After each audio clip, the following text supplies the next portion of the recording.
ವಿದ್ಯಾರ್ಥಿ ನಿಲಯದಲ್ಲಿ ಆತಂಕಕಾರಿ ಘಟನೆ. ಆಹಾರ ಸೇವಿಸಿದ ಬಳಿಕ 15ಕ್ಕೂ ಹೆಚ್ಚು ವಿದ್ಯಾರ್ಥಿಗಳು ಅಸ್ವಸ್ಥರಾಗಿದ್ದಾರೆ. ಇದು ಕಲುಷಿತ ಆಹಾರದ ಪರಿಣಾಮವೇ? ಕಲಬುರಗಿ ಜಿಲ್ಲೆಯ ದಂಡೋತಿ ಗ್ರಾಮದ ವಿದ್ಯಾರ್ಥಿ ನಿಲಯದಲ್ಲಿ ಆಹಾರ ಸೇವಿಸಿದ ಬಳಿಕ 15ಕ್ಕೂ ಹೆಚ್ಚು ವಿದ್ಯಾರ್ಥಿಗಳು ಅಸ್ವಸ್ಥಗೊಂಡಿರುವ ಘಟನೆ ಶುಕ್ರವಾರ ಬೆಳಗ್ಗೆ ನಡೆದಿದೆ.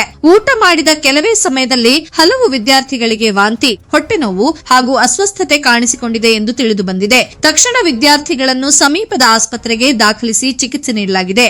ಎಲ್ಲಾ ವಿದ್ಯಾರ್ಥಿಗಳ ಆರೋಗ್ಯದ ಮೇಲೆ ವೈದ್ಯರು ನಿರಂತರ ನಿಗಾ ವಹಿಸಿದ್ದಾರೆ. ಘಟನೆಗೆ ನಿಖರ ಕಾರಣ ಏನು ಎಂಬುದು ಇನ್ನೂ ಸ್ಪಷ್ಟವಾಗಿಲ್ಲ. ಮುನ್ನೆಚ್ಚರಿಕೆ ಕ್ರಮವಾಗಿ ವಿದ್ಯಾರ್ಥಿ ನಿಲಯದ ಕುಡಿಯುವ ನೀರಿನ ಮಾದರಿಗಳನ್ನು ಸಂಗ್ರಹಿಸಿ ಪ್ರಯೋಗಾಲಯಕ್ಕೆ ಪರೀಕ್ಷೆಗೆ ಕಳುಹಿಸಲಾಗಿದೆ. ಕಲುಷಿತ ನೀರು ಅಥವಾ ಆಹಾರ ಸೇವನೆಯಿಂದ ಈ ಘಟನೆ ನಡೆದಿದೆಯೇ ಎಂಬ ಬಗ್ಗೆ ಅಧಿಕಾರಿಗಳು ತನಿಖೆ ನಡೆಸುತ್ತಿದ್ದಾರೆ.